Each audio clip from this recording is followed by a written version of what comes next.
Hello and welcome to Fearless Authenticity with me, Jeanne Sparrow. This is where we find our biggest sources of success in who we really are. These are conversations and meditations sometimes on what it looks and feels like when we use our unique gifts to find our passions, make our dreams come true, and engage in the world in the way that we were created to serve. Now, I always say I hope this gets deep because that's where we find the good stuff when we dig on in there. But don't get it twisted because this is all about fun, because if it ain't fun, it ain't worth doing. And as I always say, let's be brave, be free, be you together. Now, my guest today is a woman who impressed me so much on a panel that I recently moderated. She was most recently the Assistant Vice President of U.S. Vaccine Sales and Customer Engagement at Merck, and also the Chief Learning Officer there, driving the organization to multiple awards for achievement and innovation in the field. And individually, she's the second recipient of the Merck Women's Leadership Excellence Award.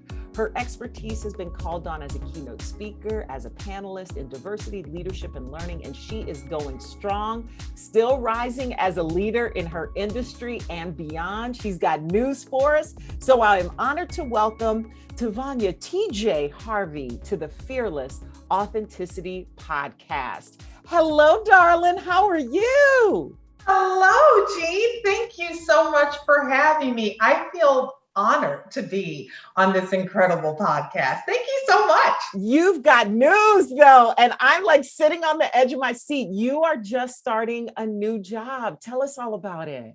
I am. So after 25 amazing years of working at Merck, I have decided to retire, and I have now started into my new career as the Vice President Area Commercial Lead for the West for Novo Nordisk.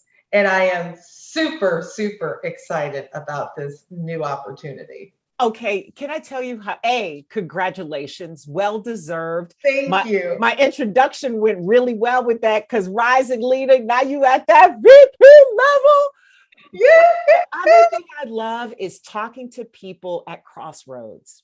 Yes. Because I think transitions, and this is something you have talked about, transitions are when we learn things about Absolutely. ourselves, about even just making the decision to make the transition.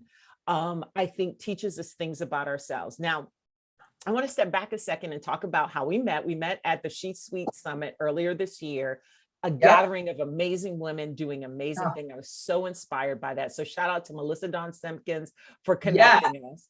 You were a panelist and you said some pretty profound things. And I'm like, I got to dig deeper in this. And I immediately wanted to know you better. So let's start with, oh my goodness, so many things. Okay. Let's start with how you got to where you are now. Yeah. What's been your path? Because you also spent some time in the Chicago area. When your number popped up on my phone, I was like, 630, I know this girl. I know her. So tell me about how you got to this point, Ms. Vice President. I would say through lots of hard work. You know, I started in the pharmaceutical industry a gazillion years ago. And I think there's a lot to be said, Jeanne, for actually doing the work. And by that, I mean carrying the bag, starting in sales, going into a management role. And then from there, I had the blessing and the fortitude to really kind of say, how do I look at my career very broadly? And how do I gain experiences across the enterprise that set me up to lead very large organizations? And that's really what I kind of set out to do. I wanted to do the work that drove me. So I always kind of stood grounded in what truly drives me, and being a part of the business and helping people lead and develop and grow as individuals really always drives me. And then I think about, what do I need stretching, right? Because from my career, I kind of did the sales role, I did the management role, I stepped into some strategy role to kind of really build that strategic muscle.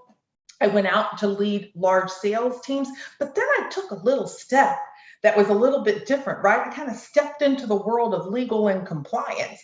But that was for a reason. It was for a reason, Jeanne, to kind of understand how large corporations manage their risk holistically, right? Because if I'm going to continue to rise and lead large sales organizations and large teams, then understanding that compliance, how we do things matters, not just what we do, but how we do it matters.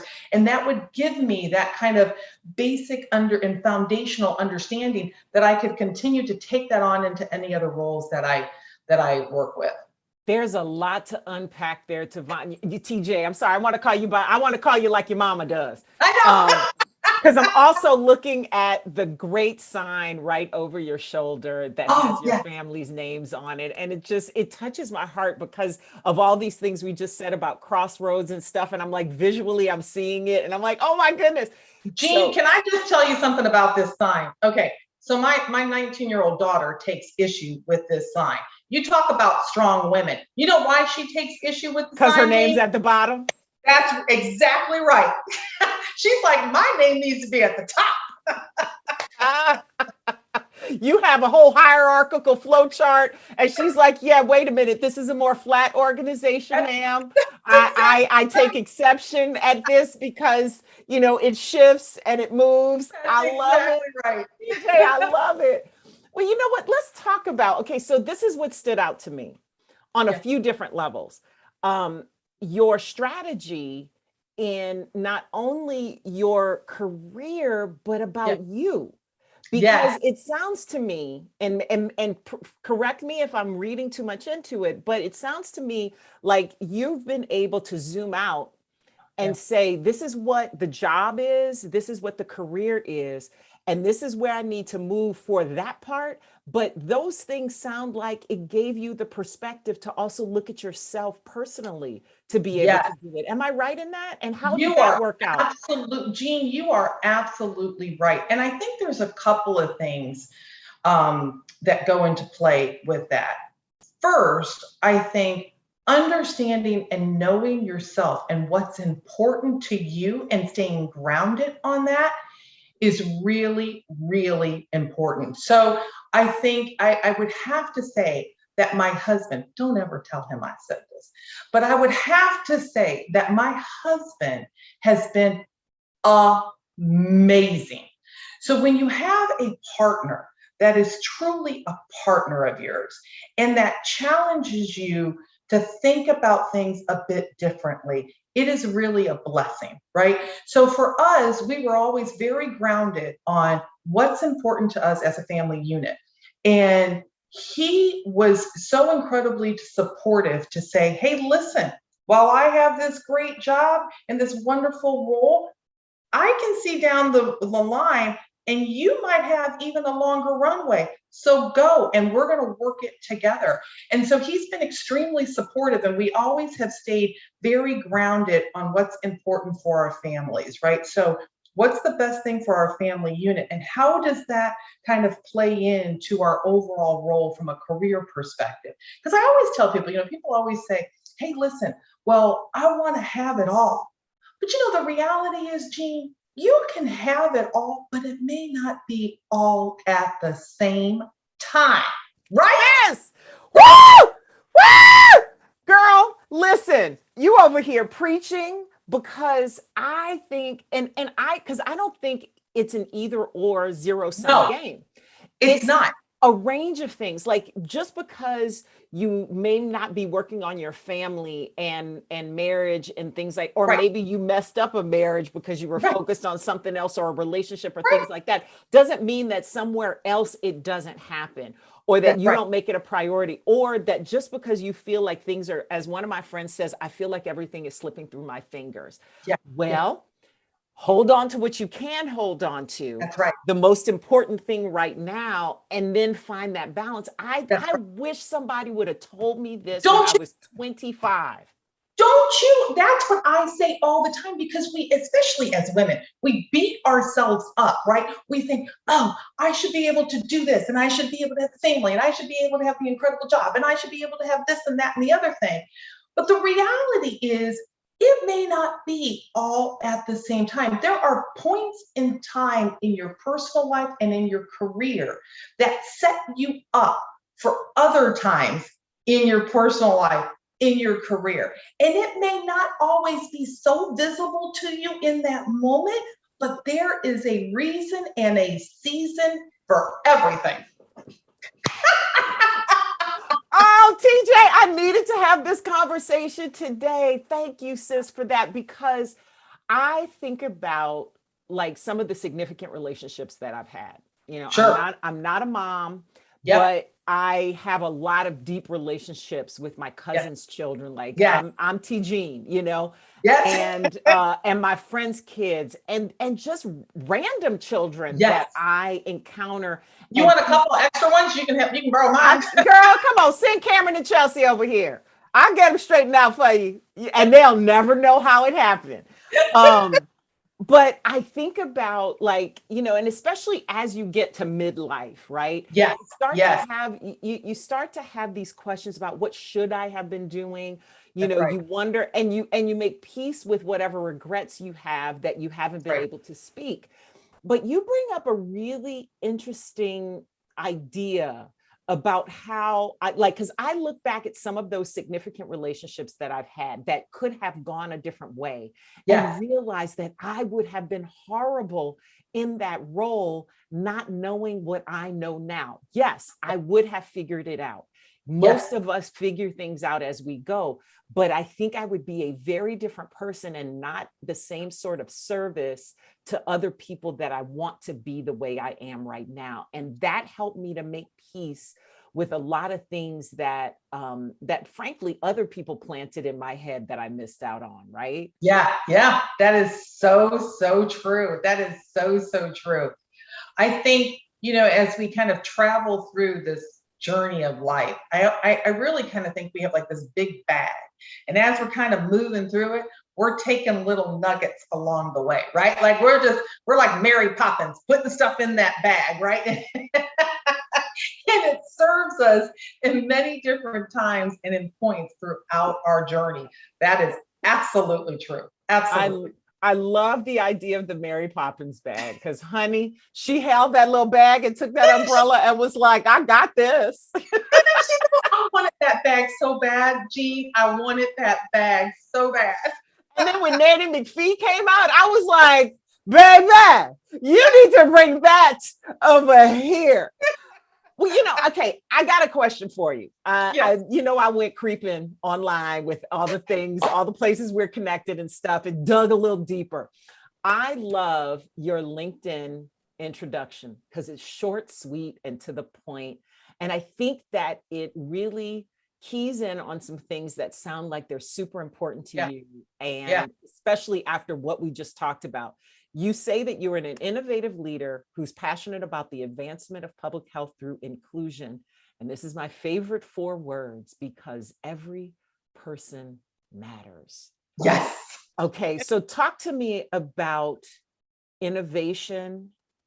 Talk to me about that inclusion, that passion, and the background of why for you, everyone matters. Yeah, it's a great question. So I would say, throughout my career, really working with organizations, with people around diversity, equity, and inclusion has been incredibly important to me. And I've had the pleasure and the luxury of kind of working on certain issues and certain things that we've been doing within the organization for a number of years.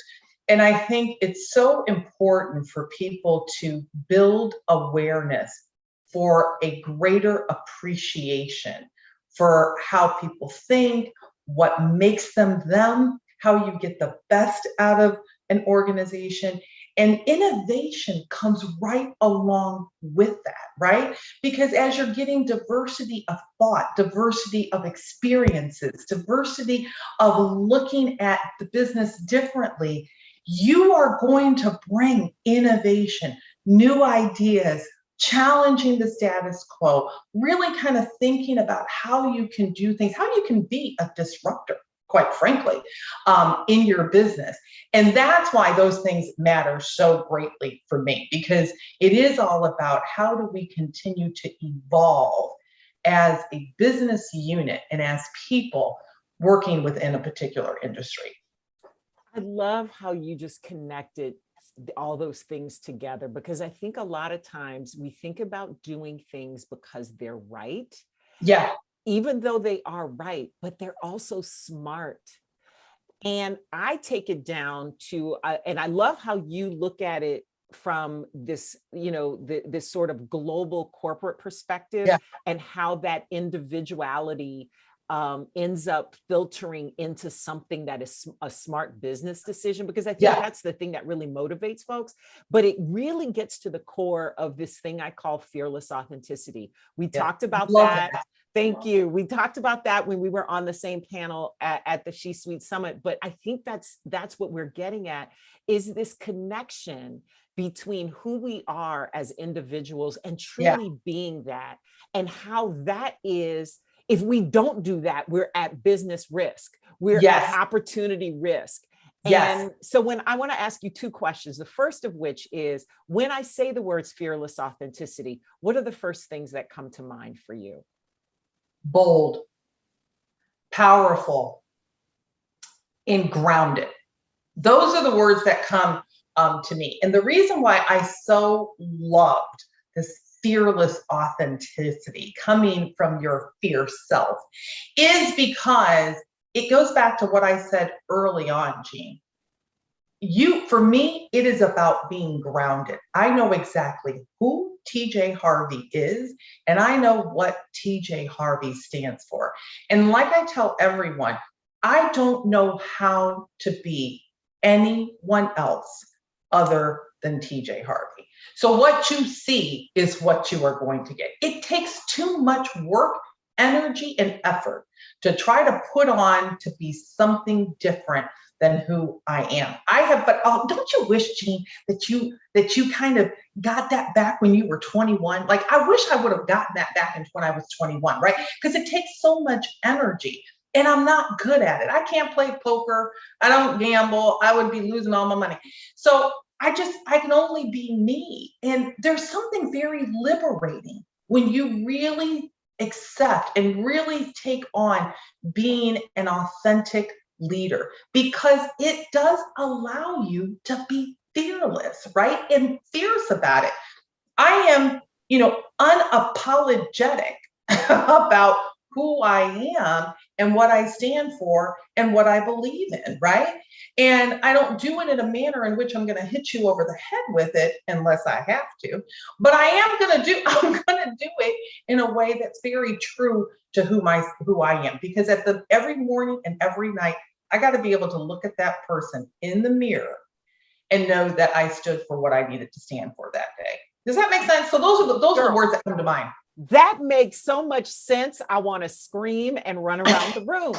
And I'm gonna put a pause on the second part of my question to talk about this real quick, because what's interesting to me is that the idea of fearless authenticity for me comes from when I was in my 20s, and I had a boss who, I guess because I'm in broadcast, these kinds of conversations come up, right? That's where my background comes from. Sure. And he said to me that, he was like, you get paid for what you say in between the hits, because everybody's playing the same music. If you flip through stations that are similar, especially then when you didn't have all your music right here on your phone, he was like, they can get this music elsewhere, but what they stay for is what you do in between it. The same thing with the news when I switched to television. And he said the same thing about it then. And I remembered it later. He was like, every station is talking about the same 5 stories. He was like, I like to hear it from this person. Yes. And I think that is true. And I have had this conversation. This brings me to my next point. And this is really part of the reason why I wanted to talk to you, because it stood out so strongly in our panel discussion. I get pushback sometimes from my friends in corporate. Like I used to share this with them when I was younger, and this wasn't fully formed yet. And I didn't have enough research and experience behind it. But I still get pushback from clients sometimes, especially my clients who feel like there is a line they have to toe in the corporate world. And I was like, and I've often used the example of, well, you might curse around your friends when y'all go out to brunch, but if you take your grandmama to brunch for Mother's Day, you're not going to curse in front of granny. I don't care how many mimosas you have. And that's a really simplistic way of doing it. And they usually laugh and I kind of get them to go. But there's usually a lot of resistance, especially from women around standing in your authenticity as a woman in the workplace, especially in very corporate, sometimes constricting environments. What do you have to say to that person as someone who has managed to stand on your principles and also stand in this corporate space and make a difference? Yeah, I think it's such a great question, Jeanne, and I think it's an important one, right? Because there is a time and a place for everything. And sometimes in corporations, you have to kind of pick your battles. Now, I will always speak my mind, but if it is a situation in which I am very vested in, and it is important for me to make movements, I may choose to give up this particular nugget if it will allow me to go further and win the war, right? So I might give up this battle, but I want to win the war, right? And so I do think at many times you have to think very long term about how you are attacking a problem. The other thing is, if everything is so crucial, then nothing is crucial, right? And so you have to kind of think about how am I going to strategically kind of set these things up? And sometimes when you're kind of working in a corporate environment and business, you may have to retreat just a bit on one particular point. It's important that you make your point, though. And this is why I want to say this piece, because there is a difference between kind of giving up a particular battle and being silenced. Very different point. So it may be important for you to kind of give up, kind of take a step back in order to take 10 steps forward. So I'm going to give you this particular thing, but I'm coming back for another one, but never be silenced. Because when you're silenced, that means you have been sidelined, right? And that your voice no longer matters. But it's important to understand how you're picking and choosing those things. Because if everything that TJ comes to you about is all out war, then, that's going to wear on people a little bit. And it may not always be that way. So I think you have to pick your battles, and you have to think about it very choicefully on what's truly important for you, but never be silenced. Whoo, girl. You preached a word right there. This is your ministry, ma'am. I want to pick out the part about everything isn't crucial. Everything does not have to be crucial, because I think that our culture, by and large, where we've gotten to is that everything is an emergency. Everything has to be done now, and everything is so urgent. And the long game is always ignored in those moments. Because it's the short game that's crucial, that has a lot of crucial moments. It's the long game that takes hits. It's like a good boxer. If you can take a good hit, but then step, and that's exactly what I was thinking about and picturing in my head when you said step back. I thought about that step back, like when somebody hits you with something, you come back and you come up with that uppercut, that nobody saw coming. That's right. Because those lessons that need to be learned, they never go away. They keep coming back. Even if you are silent, you're still going to have to deal with that same thing later, right? That's right. Okay, can I just say, Jeanne, first of all, how did you know that I am obsessed with boxing right about now? No clue. Because the boxing analogy was all that. And I'm totally there for it. Because I have taken up my little shadow boxing, and I keep telling my husband I want to hit something. So now I need to get a trainer, right? Girl, let me tell you something. I'm thinking about going back to boxing training. My back is kind of messed up now. So I can't do it right now. But some of the best years of my life were when I trained with a boxer and actually punched a bag. But people call it, I can't remember what they call it. There's a name for it. It's called the brutal something. I can't remember what it is, but boxing, I think, is a great metaphor for any time we have adversity, because a lot of times people look at the brutality of it and forget about the strategy in it. Yes, you are so right. And the resiliency, right? The determination, the psychological kind of warfare that you have when you're in it. I have the utmost respect for boxers. I really do. And the psychological warfare with yourself. It's not just with your opponent. Sometimes it's with yourself. And this is, and I read an article that you were interviewed for recently, and I thought the advice that you gave was so succinct and clear. And I want to know how you got to that point, because what you said was, and then I want to go back to something you said on the panel that we did not get enough time to talk about. But the advice was being humble, because you always need help to do something, being ready to jump, because especially as women, we never think we're ready. Doing the work, which you already talked about, but the portion about outworking and outperforming everybody to show your value, and then being unapologetic about what you want and saying it, own it, control it, claim it. That feels like a manifesto to me. And I want to know how TJ Harvey got to that manifesto. You know what? That is such an incredible question. And I think it came from a couple of different places. Number one, I think some of those nuggets were kind of ingrained in me as a kid, right? So how I was growing up, I grew up in Indiana. I played classical music. I was a flautist, right?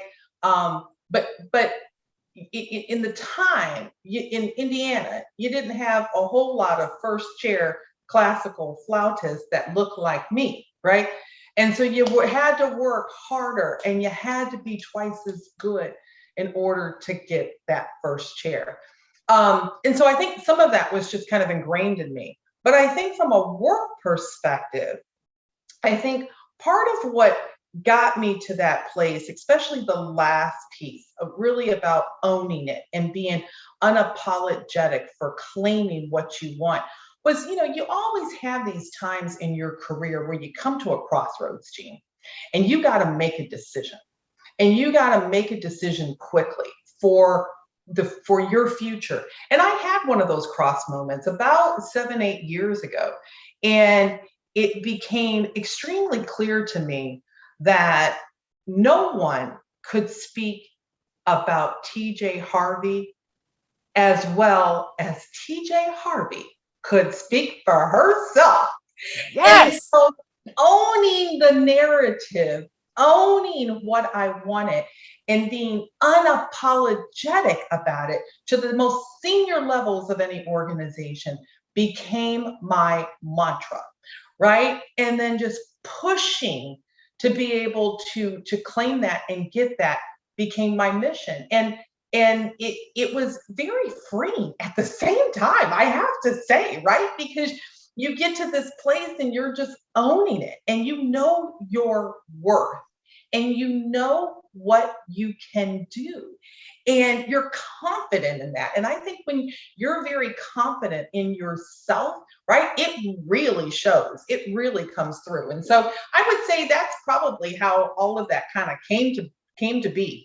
I love all of that. It's things that I talk about with my clients as well, because as a communicator, I know if I don't believe that I'm worthy of being in the room, if I don't believe the words that I'm saying, there is no amount of coaching that I can get that will make me be able to make everyone believe it. Because when you know what you're worth, you walk in a room with that knowledge, whether or not you ever talk about it. And the part about owning your narrative, I talk about that when I teach crisis communications and when I coach on that. Because people are often, when they are afraid, and this happens individually and it happens for organizations, when you are challenged, when you are afraid, and I've been here myself. Yes. You take that pause, and sometimes you pause long enough for somebody to fill in the blank that you should be filling yourself. And it's like, that's right. And knowing when it is a crisis, and this goes back to what you said about knowing when it's a crucial moment to say something and not be silenced. Because if you speak silent, if you don't speak and you stay silent, then somebody else is going to fill in that blank with something that is probably antithetical to who you really are. And you just lost an opportunity. You're absolutely right, Jeanne. You know, somebody once told me, and this always has stayed with me and just rings so true, and I'm so mindful of it. It was like one of these discussions around your brand, like really, what is your brand? And one of the things that the person had said was, every time you open your mouth to speak, you have the potential to affect your brand and someone else's brand. And isn't that the absolute truth, Jeanne? Isn't that true? It makes me incredibly mindful of the things that I am going to say. And if I am speaking on or speaking about someone or a department or an organization, I'm very mindful of that, right? Because you do have the potential to impact someone's brand. Absolutely. And shape the narrative, right? And the thing that it's like, I dated a guy who used to say, yep, I said it, I meant it, I stand behind it, I represent it. And it was a joke, but it was true. Because if you say something, and that's the reason why I was like, if you're going to say it with your whole chest. That's right. And stand on it. Because if it's not something you can say proud and loud, then it's probably not something that's true for you all the way. It might be true, but it's not true enough for you yet to stand on it and represent it to the world. And I love everything about that. And it takes, again, this is one of those things where we talk about when we were younger. Somebody tells you that and you don't really understand fully what it means until much, much later. Much, much later, right? Say what you mean and mean what you say. It is so true. It is so, so true. What are some of the challenges? You kind of hinted at it a little bit when you talk about, and by the way, here's another connection. My mother was a classically trained pianist and vocalist, and she chose the flute for me because she realized that teaching me the piano probably wasn't the best thing. I failed miserably at flute. But we have that connection, TJ. We have that is awesome. We have even a deeper connection because my mother was a concert pianist and she tried a million times to teach me. Girl, what is it about pianists and flutes? Like I saw Lizzo playing her flute and was like, that could have been me. It could have been you. It could have been you. But for discipline, talent, and a whole lot of other stuff. So, but here's what I want to know. What got you to this point when it comes to the challenges that you faced where you've had to make? Because I have found that my biggest growing moments, you've called them crossroads. Yeah. It's also about the experiences you've had, these feelings of being perhaps the only leading organizations through transformation. You were a chief learning officer, and I'm sure that changing hearts and minds is not easy when you're asking people to learn new things, because it's more than just a process. What are those biggest challenges and maybe even failures that you've had to bounce back from, and how do you do that? Because I think a lot of times, sometimes when we take hits, we take them to mean that who we are is wrong and not going, and we go in a different direction. And for me, that's super important when it comes to our authentic styles, whether it's for leadership or speaking or what have you. That is so true. I like to think of it as failing forward, right? Not failing, but I'm failing forward, right, on something. But you don't always think about it in the times of that. And I have had many times in my career. First of all, I've been extremely blessed, and I'm so grateful for the journey that I have been on in my career. But I've also had opportunities, and I've also had challenges in my career, whether it's with someone I worked with or with a project, or, and the one thing that I think I've learned from all of those, because not everything is so rosy, but you do learn from those failing forward moments, is how you address it and how you stand up in it during that time, right? So I had many years ago, when I was working for a company, I had a particular manager that was she was just a brilliant person, right? But just not a great people leader. And I had been in the role for about 8 months, and I had moved my family, and I just wasn't happy. And I didn't think I was doing all that great. And I remember walking into the office, and this person had a way of being very dismissive about your time and what you were doing, right? And so her back was turned towards me, and she was like, just go ahead, speak. And I'm like, speak? Like, I'm not a dog. I'm not going to speak like a man. I said, I'll wait until you're finished. She's like, well, just go ahead. And I said, well, I'll wait until you have time to properly address me, and we can actually look face to face to have a conversation. And one of the things that I said in that moment, and this was really, I think, a pivotal point for me in my career, because this was early. I mean, this was years and years ago. And when that person finally turned around, they said, okay, what do you want to talk about? And I said, well, I have 3 things to talk about. 2 things were business related. The third thing was, my objective is to leave your office feeling as good about TJ Harvey when I leave as I do when I came in. And that just stopped her in her tracks. And she's like, what do you mean by that? And I said, I'm so glad you asked. I'd be happy to tell you. And I went on and I said, listen, you have a way of devaluing my work, demeaning what I'm doing. And quite frankly, if I am not doing a good job, then I think we should part ways.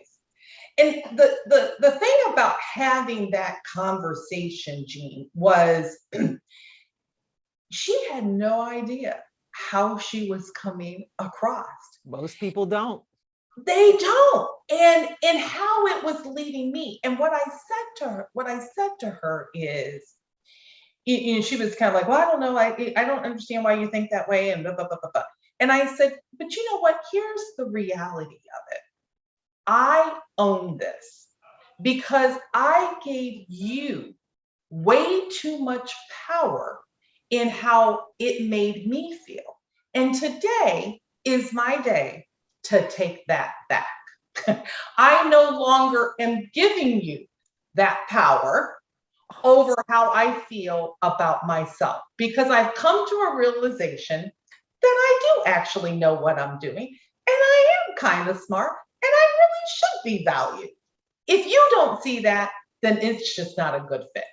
And from that point on, we had an incredible working relation. I actually stayed in that role 6 months later in order to help her drive through an initiative that we needed to do. And it was great, but it was that moment, Jeanne. It was that moment where I stepped into my big girl shoes and I started to realize that you own this, TJ Harvey. You do. No one else, you do. Girl, that's a red bottom moment, baby. Let me tell you right now, that is a red bottom moment, because when you step in some Louboutins and you walk up, like even as figuratively in your mind, even if you had to paint those shoes red yourself, that's right. Standing on it. And the thing that I love about that is your acknowledgement of the part you played. I talk about this so much with my clients, that communication is a two-way street. That's right. Even when it's up down, right? Yes. And even when because sometimes you do have to speak truth to power. Sometimes you do have to say things, but understand where you fit in that exchange, that And that sometimes the other person has absolutely no clue. And That's we're right. so aware of it, many of us in our Yeah, personal relationships, but do not count on it or discount it even in our professional relationships. that's right. And sometimes we lose so much power because you could have left that position and that person would have never known how they affected others. That's right. But you help them become a better leader by being a better report and But you know what saying, else? hmm, But you know what else, Jeanne? She also helped me be a better person and a better thinker by opening up those communications in that and having that frank conversation, that I was then able to better receive some of the things, right? And she was better to receive some of the things. So it was just one of those pivotal moments where you have to have the hard conversation. And too often we shy away from the hard conversation. girl, you are a wealth of information. And I'm loving every moment of this. I hope you have a little more time so we I can do. continue this conversation because I am loving it. I want to dig into what you talked about in that panel we did at She Suite Summit Yes. about your board of directors. Oh, So many times I get questions about mentorship, and I am a big proponent of sponsorship where yes. people invest in you and pump you up, so to Yeah. speak, outside Yeah. of it. I love also your concept of a board of directors because actually my financial planner is the one who called attention to that to me, that there is a person in every piece of my life that I can bounce stuff off of, Yeah. and they are the board of directors of my life. And I never knew that term. And you're the only person that's outside of him that I've heard use that outside of a corporate context. So talk to me about why we don't just need mentors and sponsors, why we need a board of directors. I am happy to. Now, first of all, I have to say, I can't claim the term because I got this term from one of my very good mentors. And it was also a sponsor of mine because he used this and I thought it was brilliant, right? Because it makes so much sense. Number one, it's important because when you're in any kind of corporate setting or whatever work you're doing, if you have a mentor and you tie or hitch your little wagon to that one person, when they leave, then what you gonna do? Then you got to start all over again, right? And that's a mistake that I think many people make. And so, and many times you'll get somebody as a mentor that thinks like you, that acts like you, that has the propensity of kind of looking at the world the way you do, right? But a board of directors gives you a multiple group of people that can think very broadly in many different facets of your life. Those that you are really close to, those that can help you navigate and get things done inside or outside of your organization, those who, quite frankly, are very different thinkers and maybe be contrarians to the way you think. But guess what? They're going to give you some insights and some perspectives across the board. That's why I think having a board of directors is so incredibly important. Number one, it just doesn't tether you to just one individual. Number two, it gives you a broad perspective. And number three, to your point around sponsorship, the voice that's in the room when you're not in the room, right? It gives you a wide array of folks that can become your sponsor because now they know how you think. Now they know how you challenge the way you think about certain things. They know the breadth in which you are coming to a particular situation. It gives you that many more advocates out there amongst the world, amongst other industries that can help you kind of think that way. So that's why I think when you think about your board of directors, you really have to think about it long and hard because you don't want it insulary into one just group. You want it very broad and very much across very different industries. Another strategy that I think has served you well, and it also helps you to think strategically and get that long view because they help to pull you out. Because there's nothing like somebody who thinks differently than you do to snatch you up and pull you back and go, That's girl, so true. you don't see what I see. That's right. That's right. It's like, it's like a punch coming out of nowhere, right? Because you're like, what the heck were you thinking about that? Right. Yeah, totally agree. Love it. All right. I always have a couple questions I ask to wind things down. Okay. I have so enjoyed our conversation, but Same. my penultimate question is, what is your proudest achievement so far? And what do you still dream of doing, Ms. Vice President? Let's see. I think a couple of things. The proudest achievement, just personal or a business? Anything. Okay. I would say my proudest achievement is truly my family. So I have amazing kids. I have an amazing spouse. And I think the way that we kind of approach our lives together is probably one of my proudest moments. So that's my proudest moment. What else do I want to achieve? What don't I want to achieve, Jeanne? I love this part where your fingers are going and your eyebrows are like, you're like, oh, I'm excited at the possibilities. I am.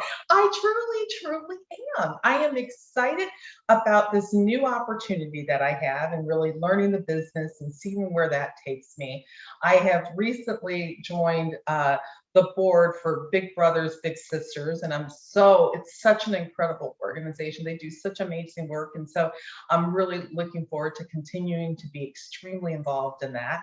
And I think as I think about just my own life and where I go from here, I think that because I am going into a new organization, the chart and the path may not be completely identified for me right now.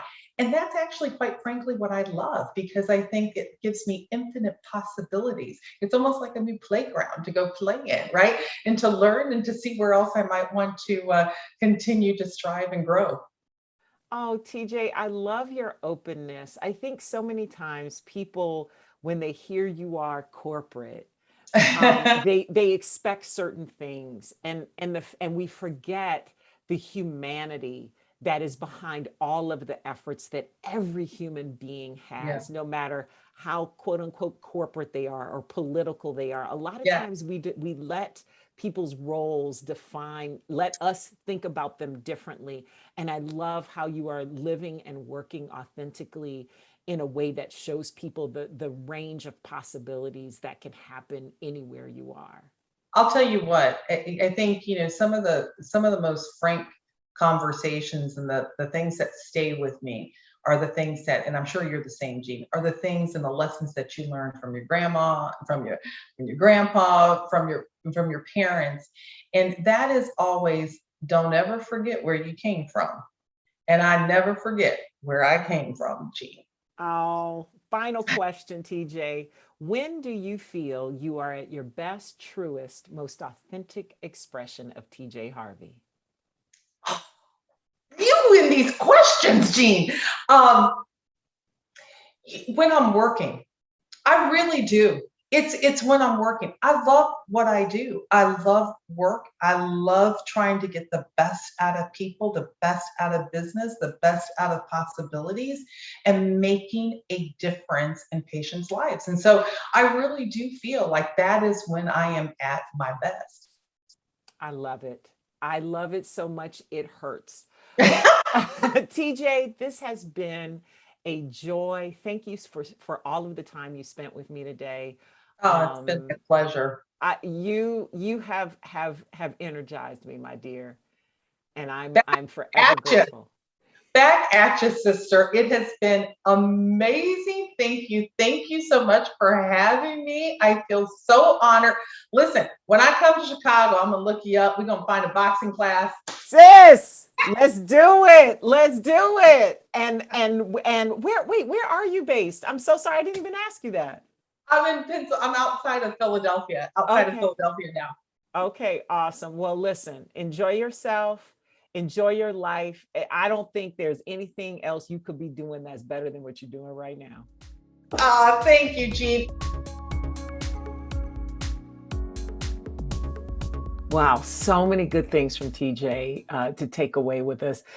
My favorite thing, I think, though, that she said was about how this idea of us judging ourselves, especially as women, for wanting to have it all, but not being able to have it all at the same time. And the idea that we do want that, but it might be at different points in our lives, depending on what serves our purposes, our family's purposes, and even our work's purpose, right?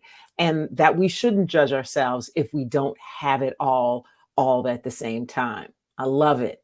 And then these nuggets about success that nobody can speak about ourselves better than we can. So you have to own your own story. You have to own what it is you want and be unapologetic about going after it. A lot of times we apologize when we chase after success or chase after something we want to achieve. And then gathering that board of directors and the sponsors to make it all happen or help us make it all happen, and the failing forward. I have had so many problems with failing in my life because I judge myself so harshly when I do it. But as long as we learn from it, learn how to address it, stand on it and in it, it took me a long time to get used to that. And hearing somebody talk about it in that way was really reinforcing. And then finally, picking and choosing your battles. Ooh, that's a hard one, right? It can't be all out war all the time for everything. So choose the things and know which things you care about the most. And this part, and I think as a speaker and as somebody who's been in the media for a long time, this one is the most important to me, that I hope you take away with it, because it is so true. Never be silenced, because when you're silenced, that means you are on the sidelines and yet that your voice no longer matters. But your voice does matter. So don't let anybody shut you up. Thank you so much, TJ, for sharing and being my guest today. I appreciate you so much. Also, thank you to you, our listeners, for your support. Without you, I couldn't do this. Big thanks to my Fearless Authenticity production team for making this pod happen. And I would love it and appreciate it if you would like, rate, review, download, subscribe, and share this episode wherever you get your podcast, including on YouTube. And I'd love to have you join my community too. Please follow me at JM Sparrow. Drop me your comments, your questions, your thoughts, and suggestions wherever it is you find me. This has been Fearless Authenticity with Jeanne Sparrow. I will see you again soon.